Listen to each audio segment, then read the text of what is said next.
Where did you like to play as a child? I ask this question a lot because childhood memories shape us into the people we become. Welcome to Play It Forward, a Wearthy podcast. I'm your host, Lukas and Richard. Thanks so much for joining me. I talk a lot about play. I'm a dad, I'm a husband, I'm an educator, and I'm a playground designer. So I want to gather some of my favourite people who are advocates of children and nature and create a space to have an honest conversation about getting more kids outside. The power of play is very often underestimated, and I think we all need a little more play in our lives. In my opinion, there is no one who has brought more attention to the problem we face with children spending so little time outdoors. My next guest is a journalist and author of many books, including one of my personal favorites. You've heard me reference it probably about 1,000 times on this podcast. It's The Last Child in the Woods, also Vitamin N, and now Wild Calling. His book have helped launch an international movement to connect children, families, communities to nature. Today, we are talking about connecting to environment, the nature deficit physiology, what gives him hope, and a whole bunch more. He's inspired me from the beginning of not only my playground design career, but as an early childhood teacher, and mostly importantly, impacted me as a father for my children. And my wife actually calls him the father of nature play. A big warm welcome to one of my heroes, Richard Louv. Thank you so much for joining us.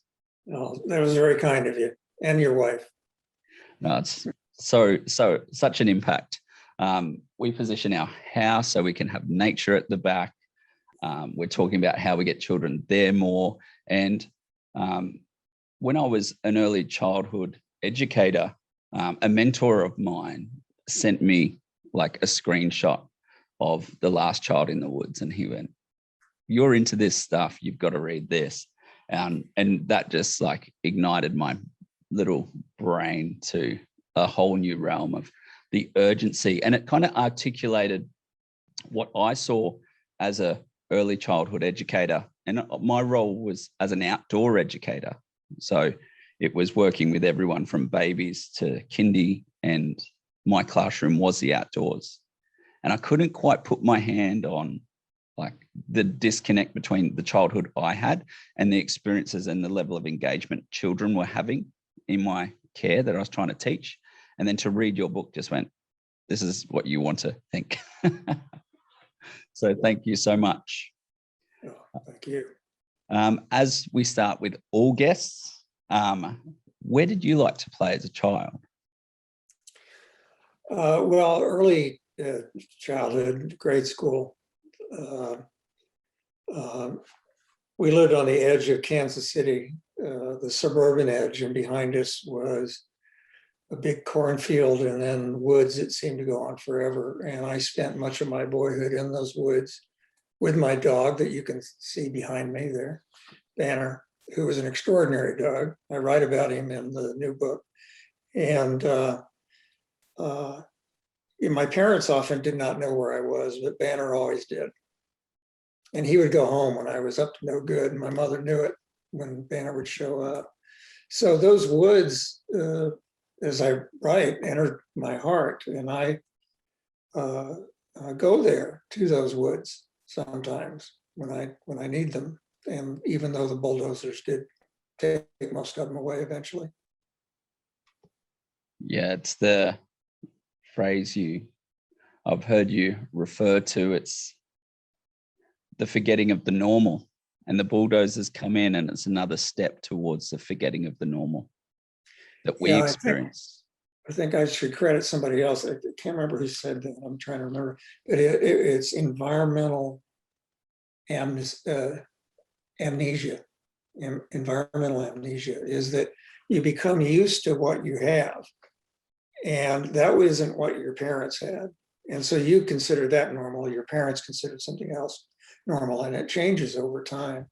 And we've gotten way too accustomed to the destruction of nature, and that's unfortunately normal to us. Yeah, and I asked you to reflect then, and it does get that nostalgic feeling back. And you reflect and you think, oh, these better times before. But I've heard you say it's moving beyond nostalgia and the importance of it. Yeah. So do you want to elaborate on that thought? Because it's something I try to convey all the time. It's like, no, this isn't just a nostalgia thing. This is a necessity. Yeah. Well, not only that, but I never use the phrase back to nature, or I try not to. I say forward to nature, because actually nature is this, we can find the solution to many of our problems in the natural world. And the new technologies can come out of the natural world that are kind of earth-based technologies rather than just electronics that can help us deal with climate change and biodiversity collapse, and even creating better social lives for ourselves, better cities by designing them with biophilic principles. In other words, nature everywhere, even on top of high-rise buildings and in office buildings and all that. All of that is looking forward to nature. And in terms of our health, looking forward, not looking back to nature, not going back to nature, but going forward to nature. Yeah. And to touch on your evolution in your ecological growth, what took you from playing with your dog in nature, exploring cornfields, to being involved in riding the last child in the woods? Well, first, that cornfield and those woods, that really is where Last Child started. And I like to point out that I had such a sense of ownership of those woods and those fields that I think I pulled out hundreds, it may have been dozens, but it felt like hundreds of survey stakes. I don't know, in Australia, those wooden stakes with Yeah, the red definitely. flag for future development. And I pulled out a lot of them from my woods and my fields, and I made a stack. They made good swords too. And because I thought I could keep the bulldozers away that were developing all around me. And I had a developer, a housing developer, in LA, when I was speaking there once, told me that I would have been a lot more effective if I'd simply moved the stakes around. So don't do that at home, kids. Or maybe. So that sense of it entering my heart, that sense of ownership, of finding something bigger there than my parents and their problems, or even what I saw on television. I couldn't stand the idea that my kids or future kids would not have that, wouldn't even have a chance for it. And obviously there's a lot of kids that don't have a chance for it right now, who live in cities with very little nature, even though I've made the case since you can find nature everywhere, even in the densest neighborhoods. But I couldn't stand that idea. And I noticed that I've written 10 books, and all of the books that came before the last 4, somehow I ended up talking about the role of nature in cities, the role of nature in our formative years, in our lives as adults. And so it's a long answer, but that's where that came from. And an overarching theme that I love about the way you convey this message is it's not very singular. You're not saying we need to get back to nature, so everything else outside nature is bad. And also it's embracing that, yes, this is, there's a feeling of sadness and longing and grief around not being connected with nature, but there's a necessity and an underlying feeling of optimism and coming from an optimistic place in supporting children and taking action towards children. Is that something you've been very conscious of, like balancing that sadness and grief with optimism? I've become more conscious of it when people, like you pointed out. I don't think I set out to do that. But, the sadness is real. And there's a great eco-philosopher, Glenn Albrecht. He's an Australian eco-philosopher who writes about what he calls solastalgia. And solastalgia is a kind of deep hurting nostalgia for the place that is being destroyed around you. Mm. It's not necessarily just for the past. It's a sense that, our home is leaving us right now. And he looked at mining areas where strip mining was destroying land and the effect on people. And he continues to look at climate change and how that is affecting people. And it's part of the whole idea of eco anxiety. But he's a remarkable figure that I often refer to. But in terms of the optimism, I liked it. Ray Bradbury, the great science fiction writer, had a great phrase. I interviewed him once, and I asked him if he was an optimist, and he said, "No, I'm an optimalist," which I thought was great. I'm an optimalist. I'm not anti-tech, and I say that often. Even our language is very difficult. When we talk about a disconnect from nature, we're part of nature too. Yeah, nature. That's the big thing, isn't it? And our language constricts us in that way. And it's difficult to talk about these things because immediately when you say nature deficit disorder, that means we're lacking nature. We're disconnected from it. I think that's true. But I've come to understand, I think, that what I'm really saying is that we are disconnected from our natural selves, the nature within us. We are, in fact, disconnected from ourselves, the more we're disconnected from the rest of nature. But in terms of being anti-tech or being anti-everything else, no, that's nature too, in a way. And I'm not anti-tech for a couple of reasons. One is practical. Anytime you tell kids you can't do something, they want to do more of it. So I don't say take the iPhone away from the kid or whatever. I can relate as an adult to that one still. Yeah.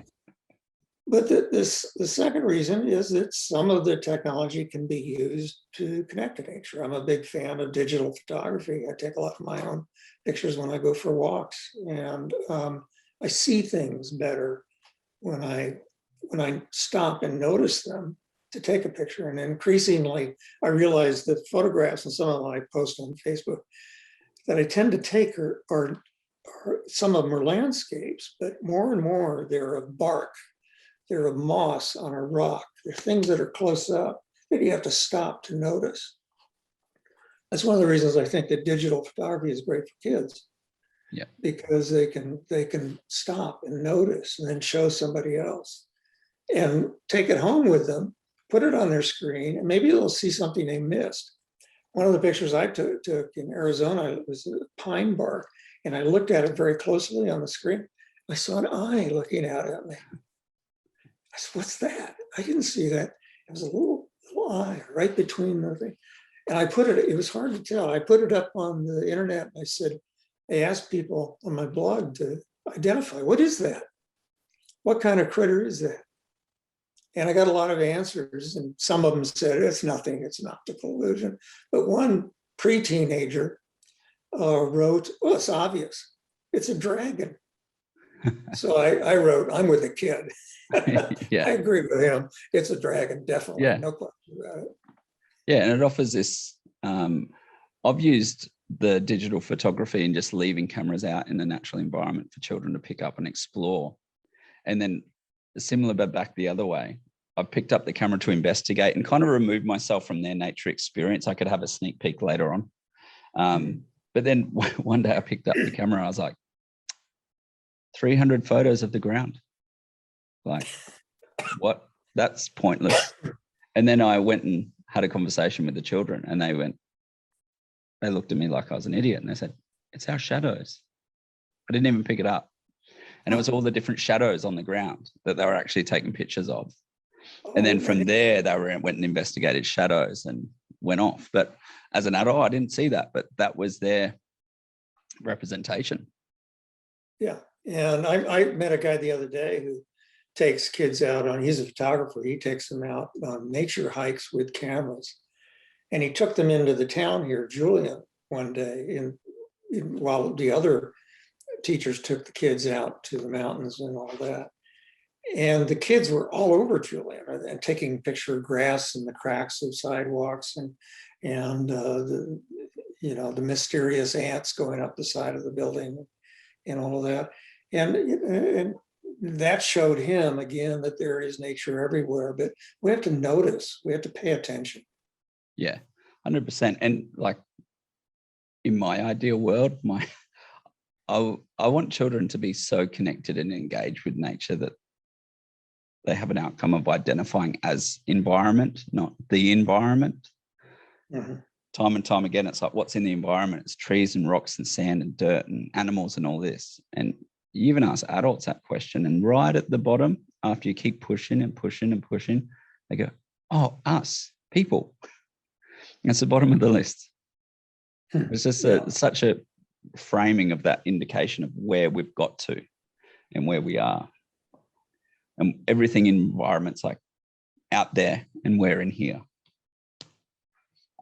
For the people, we've jumped ahead and that's awesome, but there might be people listening that don't know about this, the nature deficit disorder or nature deficit physiology that you keyed the phrase of in The Last Child of the Woods, which a lot of content and a lot of work's been shared around. So could you unpack for our listeners, because I got the pro to articulate it instead of me trying to fumble through it like I always do. Well, the genesis of that phrase, my wife and I were driving, she was driving, we were going down the highway, and I was telling her about some of the research that I was discovering that was new research that showed just one example of the effect on cognitive development, health, mental health, physical health, all of that. And it was attention deficit disorder, which is really considered an epidemic, even though there's questions about that and about what gets diagnosed as attention deficit disorder. But this research was showing that just a walk through trees in an urban park in Chicago, the symptoms of attention deficit disorder in the kids went down considerably. And more of the studies were showing that nature could really help, nature experience could help kids with attention deficit disorder. And when I was telling her about that, she says, well, that sounds like nature deficit disorder. So she actually, I have to credit her, she actually came up with that. And I use that in the book, in one of the chapters. And my editor and publishers, my editors and publisher were wiser than I was. And they said, you got to put that on the cover, that phrase. I said, no, I'm a hoity-toity journalist. I'm not going to snoop to bumper stickers. They said, no, you got to do that. So I thought about it and finally realized they were right.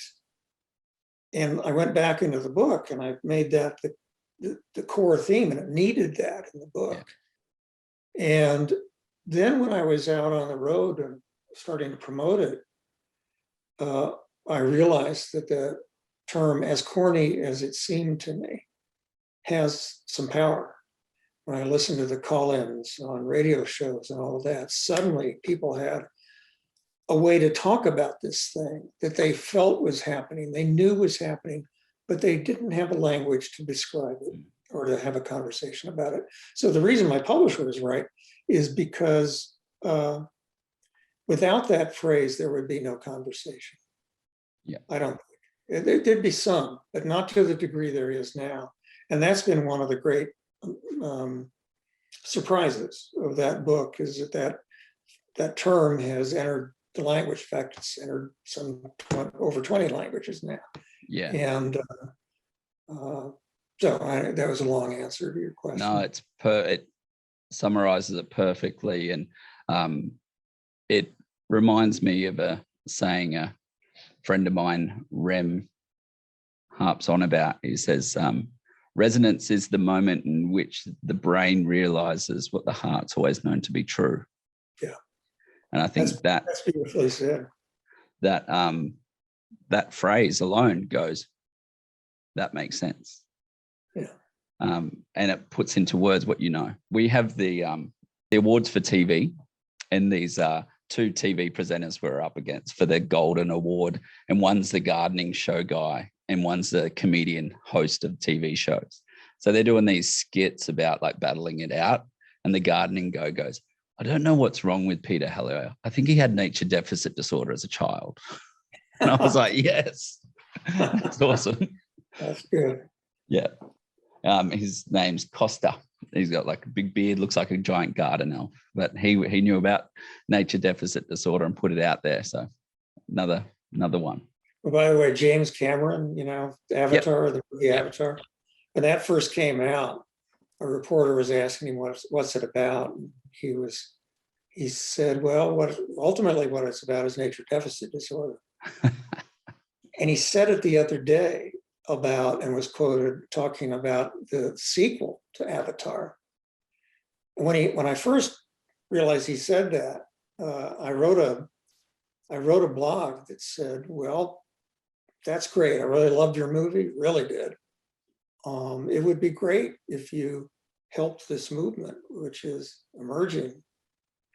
And one has emerged, certainly in Queensland and Australia. 4 of your states have nature play campaigns statewide. Yep.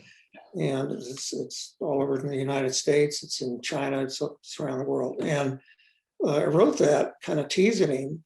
I don't know if he ever read it, but I'd like him to put some money where his mouth is, maybe help the Children in Nature Network and help some of the other organizations like Nature Play, some of the other efforts with some of that, those millions of dollars making from the Avatar movies. Yeah, 100%. And to go into that, it's obviously it's been years since you wrote that book.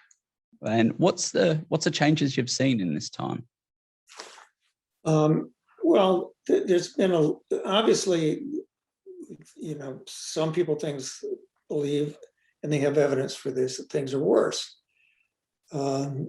Kids are being handed iPhones as infants, iPads as infants. That wasn't happening when I wrote Last Child. Some of the barriers have gotten higher, more difficult, it's true. But we're seeing so much good stuff. And, in 2010, I was asked to give the keynote to the American Academy of Pediatrics, their national meeting. And at first I thought, really, nature deficit disorder? Are you sure? I always have a clarification. This is not a known medical diagnosis. Yeah. Maybe it should be, but it's not. I always clarify that. And, but I was their keynote, and an amazing reaction. Many of them went back and changed their practices. There's a guy named Dr. Robert Czar in Washington, D.C., who went back to D.C., began to literally write nature prescriptions. Then he talked the other pediatricians in D.C. into doing the same. And then they went the next step. They created a database of all the parks and open space in Washington, D.C., so the doctor could not only write the prescription, but could look at his computer and say, there's a park a block and a half from your house. Here's what you can do there.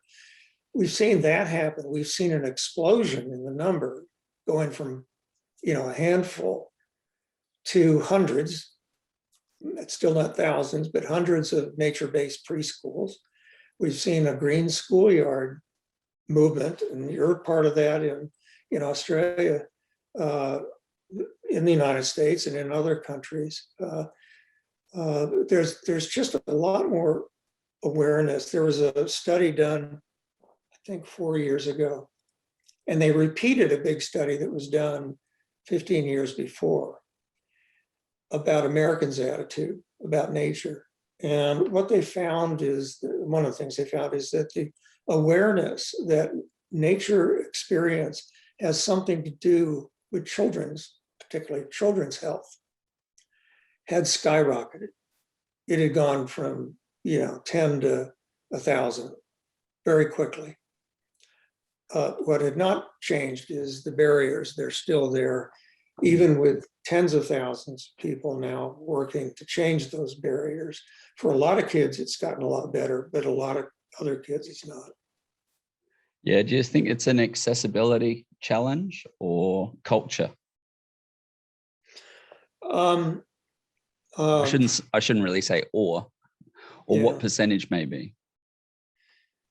Yeah, one of the things I would probably do differently now with last child is I would pay more attention to inner city neighborhoods, to the real economic difficulties that people have getting to nature. I mean, transportation is one of the big barriers. If you live in a neighborhood that doesn't have a lot of nature, how are you going to get to that regional park? Yeah. So, anyhow, go ahead. I was blown away when we were at the Nature Network conference in San Francisco. The children of around that Berkeley area in so many schools, a frightening percentage had never been to the ocean. And you live on a bay, you cross the bridge, you're at the ocean. But a majority of that whole school had never been to the ocean. Another school just within kilometers, or what, like a handful of kilometers away from Golden Gate Park, had never been to Golden Gate Park. Right. It's true in San Diego that there was an early study I quoted in Last Child that kids 20 minutes from the Pacific Ocean had never seen the Pacific Ocean. Many of them, never learned how to swim. Most of them in some of the inner city schools. So the inequity of access to nature is a huge thing. It's one of the reasons that I've spent a lot of time actually since 2010, I first wrote about the human right to nature, that we have to think about this as a human right. And in the Nature Principle, the book that followed Last Child, I go into that in more detail and still more in the next two. Last year, or 2019, I wrote a cover story for Sierra magazine, the Sierra Club, calling for the recognition of the human right to nature. Yeah.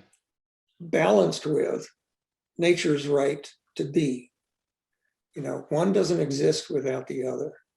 And, but until we start thinking about both children's in particular, but adults too, right to nature connection, it will be patronized. It will be patted on the head and said, well, that's nice.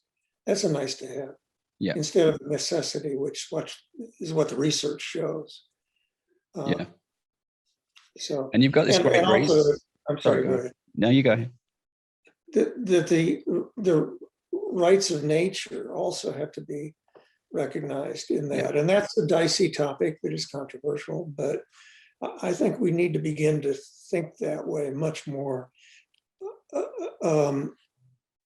One of the things that's happened that's very good is the International Union for the Conservation of Nature, the Iucn. That's the biggest network of nonprofits, NGOs in the world, conservation NGOs in the world, tens of thousands of organizations.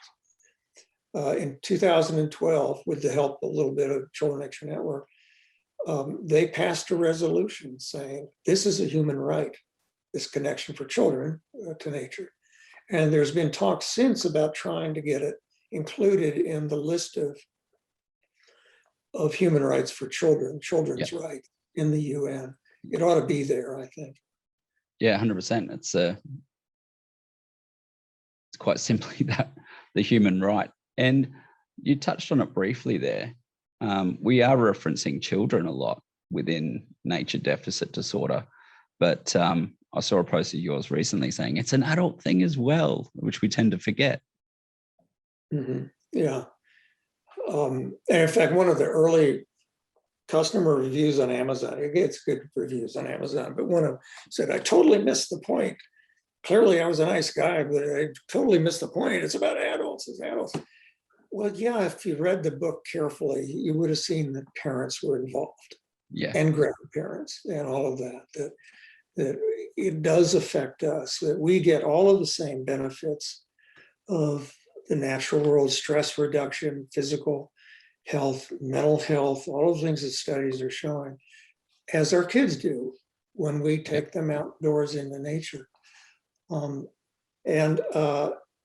that's enormously important. And in fact, the nature principle, the second, these books I'm shamelessly promoting back here, the nature principle, which is the second of the four books, is more about adults and imagining what a society would be like if our lives, all of our lives, were as immersed in nature as they are every day, as they are in technology. Imagine the impact. And talking about generational impact and how this helps everyone, the parents of the children that featured in The Last Child of the Woods are now parents with children. So have you followed up with and had contact with those children from the book and how that's impacted their life or where it's developed into at all? It's a great question that I'm not sure I have an answer to, because I hear a lot from a lot of young parents, and they're young. So if they're 20 years old or 24 years old, the book came out 16 years ago. So they were clearly little kids when I wrote the book. So, and I hear from them. I get email from them saying it's affected their lives and how they raise their kids. But one of the great gratifying things is to hear from, people like your wife, who has said that often it was an affirmation of what they already were doing. And they needed that affirmation. Yeah. Even though they were already doing it. So there's hope. Yeah. The last line in the nature principle is, there is no practical alternative to hope. I mean, despair will get you only so far. Yeah, absolutely. And it is this, like, especially when it comes to sustainability, and I think the basis for environmental sustainability is social connection, identifying as environment and not it placed over there, having fulfillment and accomplishment in a space. But when we try to teach about environment, we're flooding our children with these dire consequences. And you talk in your book a lot about not protecting our children from physical harm and risk and exposing them to risk, which nature naturally does. But then I love the other side of things, and you convey the importance of protecting our children from the fire and brimstones, if you will, of environmental change and climate change. Yeah, there's another writer that your listeners should know about, David Sobel, who was at Antioch University in New England. And he's written about what he calls ecophobia. And that's associating nature with disaster and the end of times, essentially. That, by the time the kid is 2, even, the kid is flooded with negative associations with nature, with climate change and the, destruction and the end of things. I would like to imagine a day when kids learn of the joy of nature before they hear about its destruction. It's not to say that as later, at an age appropriate time, they shouldn't hear about climate change and all these things, but there should be the context of having fallen in love with it first. Yeah. Because if you haven't fallen in love with nature, it's highly unlikely that you will really be dedicated to its preservation and to our own preservation. Yeah. There will always be conservationists and environmentalists, but if we're not careful, increasingly they'll be carrying nature in their briefcases, not in their hearts. And that's not a sustainable relationship. No, it's not real. It's not a real life experience to have these monuments of nature, not nature itself. Yeah. And again, to see ourselves as an intimate part of nature, not as separate from it. The new book, Our Wild Calling, which is about our relationship with other animals, including pets, but like my dog up there, But also in the book, it's more about wildlife than it is about domesticated life, but it's about both of them. You know, some of the good news is that when I wrote Last Child, I could find about 60 studies that I could cite with confidence. The impact of nature experience on child development, on human development throughout life, had essentially been ignored by the academic world, except for a few very fine pioneers in that. Some of them are in Australia. In fact, a high proportion of them are Australian. Only 60 studies.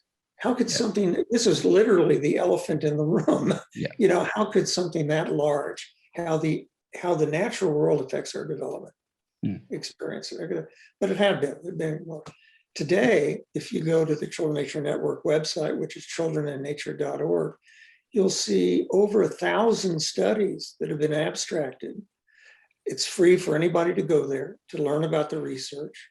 And many of these abstracts, which are independently done, by the way. And peer reviewed as well to get on there. It's not chucking everything up.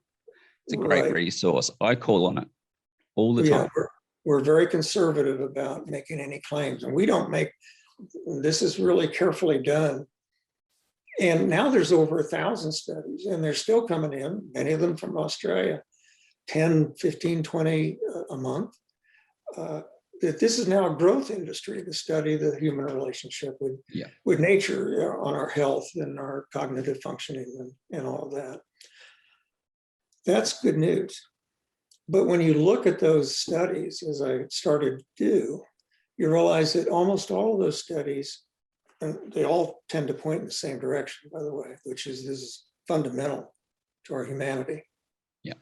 But when you look at them, almost all of them are about green space, one way or another. Now, many of them, there's kind of an assumption that there are some animals in that green space, in addition to us. But pretty much it's on the effect of trees and all of that on us. What about the animals? What about the wild animals in particular? And so the genesis of this latest book, Our Wild Calling, is if there's a way to be intimate with nature that comes most naturally to us, yes, it's possible to be intimate with trees. And the more we find out about how trees communicate and their complexity, the more we realize that they're having a conversation. But the animals, we already kind of understand that genetically. What about that? What about the coyote that walks in the US, walks through our backyard, and we have eye contact with that? During the pandemic, something interesting has happened. I bet this is true in Australia. When people had to be secluded, when they had to go into their houses and stay home from work, many of them started looking out the window and realized there were birds out there. There was wildlife right there in their yard, if they were lucky enough to have a yard, or on the window ledge across an urban street where a raptor was making a nest. And they started reporting this all over the world. People started reporting, including Australia, animals that had never been seen by most people walking down the middle of the street because there weren't any cars around, but the cars were less. And there was this kind of awakening, I think. Now, Our Wild Calling was written before that, obviously, but there was this kind of awakening that we're not alone on this earth. We recognize that at the precise moment when we felt the most alone. During crisis. During the pandemic.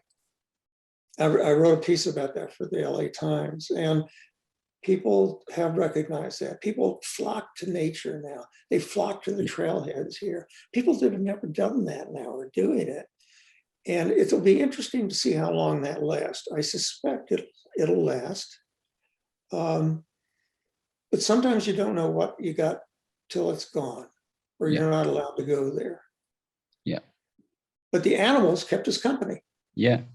And so did the trees. To share a moment I had in reflection and my place in nature when COVID first hit, we're moving into lockdown, being a business owner, responsible and for my employees and the uncertainty of the world. I had a moment looking out my backyard, and I'm fortunate enough to look onto bushland, and I've got cockatoos and galahs and kookaburras all there. And I was like there in my head just going, oh, what's going to happen? It's so uncertain. I look up and the birds are doing the exact same thing they've done every other day. Mhm. And I went, this thing keeps moving if I'm stressed, freaking out about it or not. They keep existing. They keep moving their thing on. And it kind of gave me this piece of saying, hey, this world's designed to keep moving and develop. And yes, things change, but there's always a future. I have a friend who's a comedian, and he looked out his window one day during the shutdown, and he said he saw a squirrel.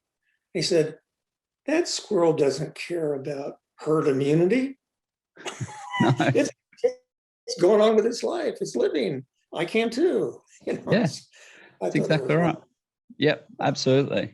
I relate 100%.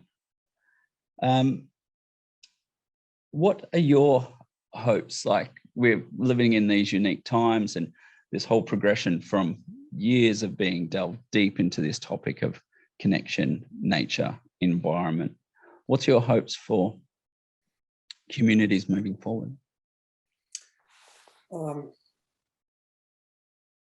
Well, there's the immediate community you live in, but then there's also the world community, the planetary community. It's a community that extends beyond humans. Part of the idea of the most recent book of Our Wild Calling is that, parallel to the pandemic that came after I wrote the book, medical folks were talking about an pandemic of human loneliness. Mm. We really got a dose of that during the pandemic, even more than normal, although we found ways around that. And they were reporting that this human isolation is now associated, they found, with many of the same diseases as as smoking and obesity. And it was taking a terrible toll on people, not just suicide, but because it's associated with these other terrible diseases. And that gets blamed a lot. It gets blamed on Mark Zuckerberg and anti-social media. There's only so much we can blame on Mark Zuckerberg. And a lot of this is because the bad design of urban life. It's because of fear of strangers. It's interesting, a lot of the very same barriers that are keeping kids out of nature are the same ones that are making us as a species lonelier and lonelier. I make the case in Our Wild Calling that all of those things are true, but that this loneliness is rooted in an even deeper loneliness, which is species loneliness, our whole species, that we are desperate to not feel alone in the universe. Why else would we look for Bigfoot? Why else would we look for intelligent life on other planets? When Stephen Hawking has told us that may not be a good idea to find. Because we're desperate to not feel alone in the universe. There's religious implications of that, obviously. But I make the case in Our Wild Calling that we're not alone. We just don't realize it. That in fact, if we pay attention, as many of us did during the pandemic, we'll notice that we are surrounded by a great conversation. It's going on all around us, between species, across species. And the more that science understands about how other animals communicate, the complexity of that, as well as trees, the more this is literal. This isn't just figurative, that there is this conversation, and that when we notice it, when we recognize that and become more a part of it, we don't feel so alone. Yeah. Do you think we're currently in kind of the void of knowing that we're connected subconsciously through evolution and generationally and coming from the land and being a part of environment? And we're currently in the void of moving from that. We've lost this subconscious connection, and now we actually have to move to a conscious realization that, hey, this is very tangible, and we need to explain out what we've innately known previously, but now we're having to move to a tangible message. Yeah, I think that's well said. And people who do your kind of work of play area design, using nature in that, are part of the great movement, I think, to move this from poetry to practice. It doesn't happen accidentally. We have to create this new civilization of nature connection. And there's great opportunity in that. We have to do that for ourselves and our children, for obvious reasons. But we also have to do it for other species too. During the Great Fires of Australia, many of us watched the images that came out of Australia and were stunned by them. Now, I live in Southern California. We had the same kind of fires here. But the images that stuck, I think, that people talk about, even now, are the fires in Australia, and then those images of people getting on their bicycles and having lost their own homes, going into that forest and taking water to wild animals, to koalas. And the koalas were climbing up the leg of the person on the bike to receive the water. There was something profoundly moving about that. It speaks well of our species, and not a lot does lately. Glenn Albrecht, the Australian philosopher that I mentioned before, I asked him about this, and he said that he agreed with me, something I've written about, which is environmental movement. It relies way too much on data. Yes, the science is absolutely important, but it's not doing the trick. It's not changing hearts and minds to the degree we have to. It's not moving people from knowledge to action. And he says, I think wisely, that he looks at the great social movements that have moved people from knowledge to action, like civil rights movement to an extent, gay rights, feminism. He says that are all based on relationship, on love, ultimately. What about the environmental movement? Are we basing that on that essential love of nature? Or are we talking about that enough? Or are we just delivering the data and expecting change? We've got to deliver the data, but we have to do that now. We also have to take the next step, which I've argued for recently. And that gets to the issue of hope. It's not blind hope. I argue for what I call imaginative hope. We've been stuck in a dystopian trance for a long time, in which most of the images people carry around in their heads of what the far future will look like Blade Runner and Mad Max. I mean, literally, that's what people think the future will be.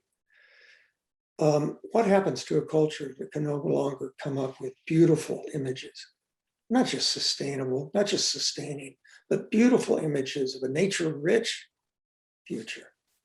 What happens with that kind of civilization? It'll get what it can imagine. Be careful what you wish for, you might get it. Be careful what you imagine, you just might get it.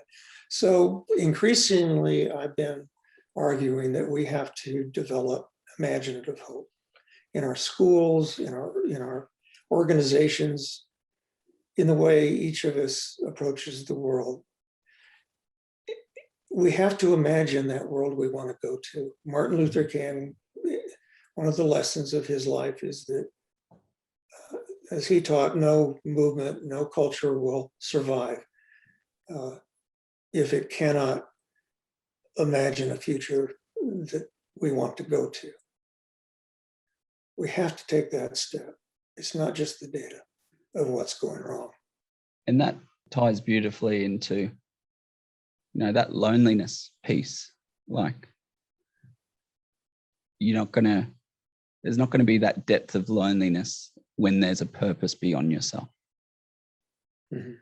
When you do have that imaginative hope, not just for you and your own outcomes, but for something beyond yourself, which that's going to be coming back to that subconscious motivation, those intrinsic motivators that we know as our innate truth is to care, is to love. And that can't be debated. Yes, how many parts per million? I could debate that all day from a million different angles. What you can't debate is how much someone loves their children and how much love they intend for their children to move into to create the future where they can love on their children.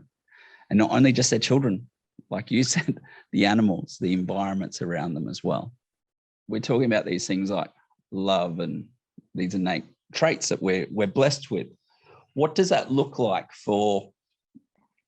in a day-to-day practice? Like, where can people start? If people are hearing this message for the first time and they're inspired as I sit here inspired, what is your recommendation on their action to take? Well, Our Wild Calling was the hardest book that I've done, and it's based on stories that people told me about encounters with wild animals, mainly wild animals, but also their pets. Let me just briefly tell you a couple that are very. It's on my list here. I've got it. Okay. I've got it put here and circled. It was in my notes is like octopus story, because hearing that octopus story blew my mind. Yeah, I'm kind of backing into answering your question. Good. These stories that I solicited from people, and hundreds of stories were sent to me. Obviously, don't use them all in the book, but they had common denominators, as it turned out, as I really looked at these stories and listened to. Some of them were interviews, some of them were sent to me. I'll tell you one story. An oceanographer at Scripps Institution of Oceanography in La Jolla, California. He's about 80 now, I think. And when he was a student at the University of Washington, he would go out in the Pacific in scuba gear, and he would collect his samples for his schoolwork. He was studying starfish, but he was also a starving student, so he collected lunch. And he said one time he was doing that, he was down on the bottom of the ocean, he was scraping around the sand, and suddenly he felt something very large, intuited it, sensed something very large come above him and stop. That's usually not a good sign. He looked up and he saw a big tentacle coming down, and then another one here. And he said, at the risk of anthropomorphizing it, it was one of those giant Pacific octopuses that, wingspan of about 12 feet. And it said, it looked at me and it decided I was a clam, and it came down and got me. And it did, wrapped him in its arms. And he said, people think those arms are soft. They're anything but. You can't budge them. These arms are also peculiar because they're filled with photons. Those are the cells that we use to see. Now, it's not that the octopus was seeing him with its arms, but it was getting to know him a lot better. And each of these arms has what amounts to its own brain that they work together. So he was in the clutches of this octopus, and he realized he was running out of oxygen. So he kicked off the bottom of the ocean with all the strength he had. And he and the octopus went up and up and up in the water. Then as they went up in the spiral of water, the octopus started moving around his body. He could feel the razor sharp beak of the octopus coming around his neck until he was looking into the octopus's eye. And he said, I don't know what happened there, but something happened. This is a hardcore scientist. He's one of the most respected oceanographers among oceanographers in the world. And he said, something changed. And he said, kind of making fun of himself, I think we found our non-aggression pact. And the octopus began to release him just a little bit. They were still having eye contact, and they both hit the surface of the water. And Paul ripped off his mask, gasping for air. And he looks down, and the octopus is settling under the water, and he's still making eye contact with it. And then it starts to disappear. What does Paul do then? He puts his mask back on, and he dives, and he swims after the octopus down into the darkness. And he told me this detail that he didn't tell me, that didn't get into the book, and I wish it had. It's great detail. He said, as they went down, they spiraled each other. And then he ran out of breath again and headed for the surface. That experience changed him in ways that he again, hardcore scientist, he used, so what happened there? He used the phrase spiritual. And kind of grimaced when he told me that. Because you're not supposed to talk about that as a hardcore scientist. And he doesn't know if the octopus felt spiritual, who knows, but he did. Something changed. He felt it was between him and the octopus. Second story. A woman and a mother in Toronto told me this story, walked into the living room once, and her 6-year-old son was stretched out on the carpet with their big dog named Jack, who was also stretched out next to him. And her son had his arm around the dog. And she heard her son say, I don't have a heart anymore. And she said, what are you saying? And without looking up, her son said, my heart is in Jack. What is that? You know, we felt that with people. We feel that with animals too, other animals.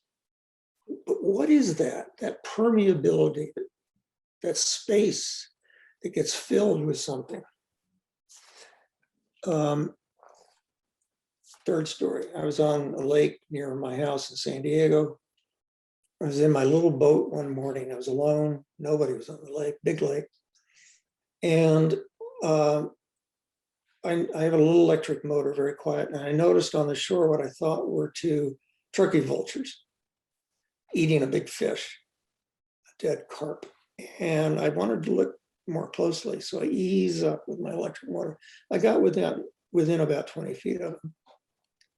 You don't usually get within 20 feet of golden eagles. That's what they were, 2 big golden eagles. And so for what seemed like forever, and I say that because it means something, it seemed like forever, we did this. The eagles would go down, take a bite, and come back up. And go down, take a bite, and come back up. Did that over and over and over again. And I'm in my boat watching this, feeling this. And something changed, just like Paul said. And I don't know what the eagles were thinking. Maybe they were just trying to figure out if I was edible. But the point was something, I felt something there that I felt when I was a kid in those woods with other animals. I went home and I told my son about it, who was home from college. And I said, you know, Matthew, whoever I say I am, I'm not. Whoever I really am is who I was in those moments with those eagles. And I don't have the words to explain it. This is beyond human language. Over and over again, people would say that kind of thing in these stories again and again. And they also talked about these altered states as I described them. When I said it seems like forever, time either disappeared or stopped. Paul felt that with the octopus. Again and again, people described that. Other altered states, a sense of scale disappears or changes radically. You know, watch an anthill for a while on their level, and your sense of scale of the world, will change.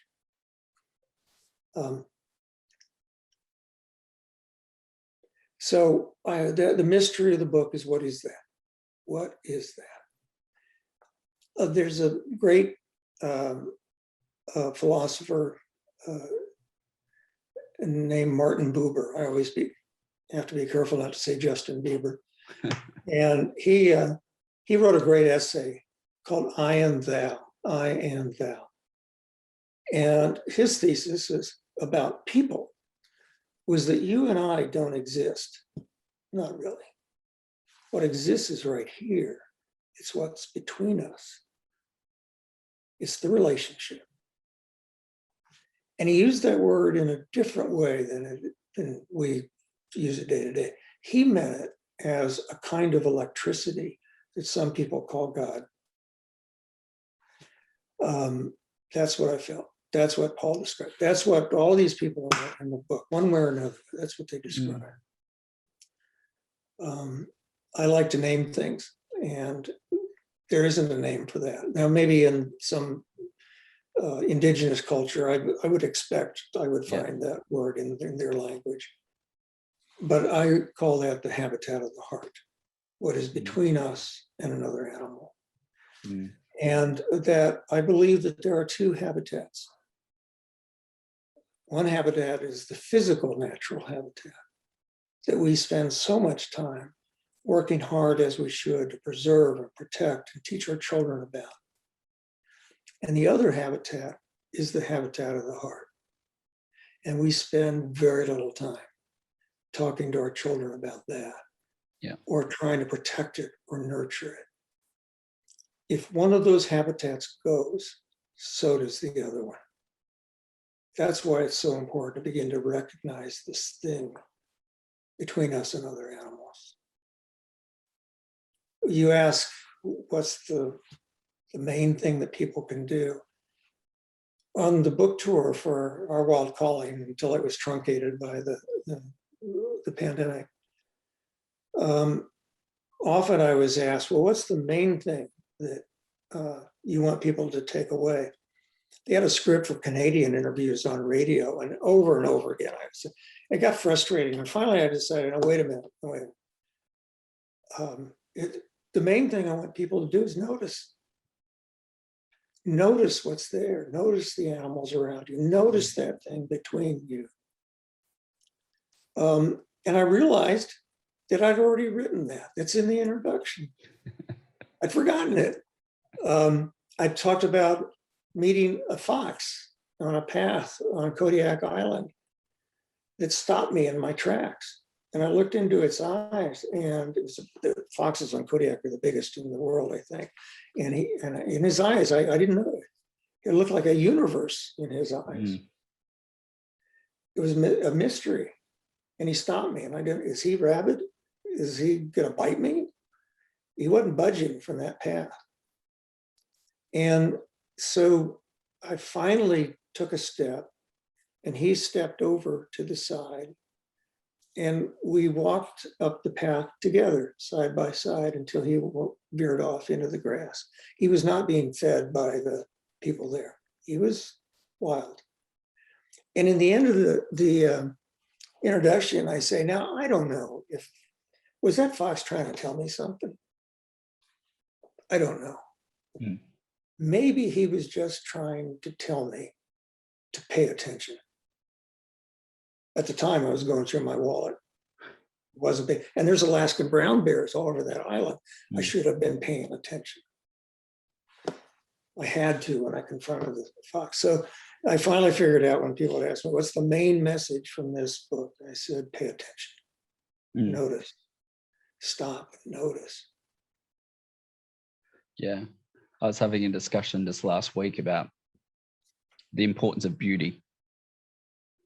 And for me, when I notice beauty in the world, that light in the trees in a certain way, or the birds, or the texture in bark, I know I'm personally in a good place. And you've just articulated, like, maybe I'm coming from that heart habitat when I'm being aware of that beauty, and allowing me to be present in my physical habitat. So, and it's kind of like that true feeling of presence.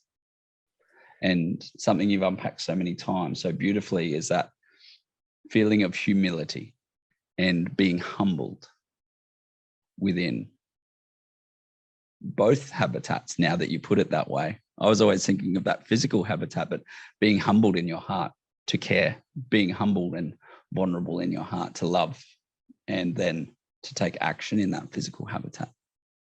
And you know what? One of the other characteristics, and perhaps the most important one of these stories that is shared across these stories, for Paul and the octopus, for the little boy and his dog, for me and the eagles on the shore, during those moments of encounter, there is absolutely no way to feel alone. There's no way to be lonely in those moments. I'm feeling humbled right now by the opportunity to have this beautiful conversation and feel the joint love for our environment and our place in it. So thank you so much for all you've done for not just me in my development and being a father, but for all the people I know, so many children, all your articles, your books, articulating these innate truths that we internally know and articulating such a way so our brains can comprehend it. I've just got so much gratitude and thanks, and all you do for the Children and Nature Network in America, and by association, Nature Play in Australia, and allowing me to be a better designer and contributor to children's play. So thank you so much. And thanks for your, the people who do your kind of work. I didn't know when I wrote Last Child, I get to spend many years with some of the nicest people on earth, because there's something about this issue that draws good people. And I consider the work you're doing, and so many teachers who are taking their kids outdoors, and so many pediatricians who are prescribing nature, and urban designers that are making sure that future cities have lots of nature in them. I consider all of that sacred work in the broadest definition of that word. So thank you for what you do. Thank you.